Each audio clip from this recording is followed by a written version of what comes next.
Iran जंग में America के कलीदी मिसाइल ज़खायर 50% तक कम हो गए हैं। CNN की रिपोर्ट के मुताबिक सेटेलाइट तस्वीर और नए जायज़ों से पता चलता है कि ईरान के साथ हालिया तनाज़े के दौरान अमेरिकी फ़ौज ने अपने अहम तरीन मिसाइल ज़खायर का एक बड़ा हिस्सा इस्तेमाल कर लिया है।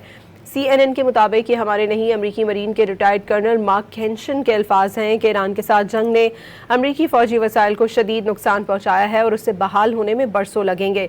इन ज़खायर को भरने में 1 से 4 साल लगेंगे और इन्हें मतलूबा सतह तक पहुंचाने में मज़ीद कई साल लगेंगे।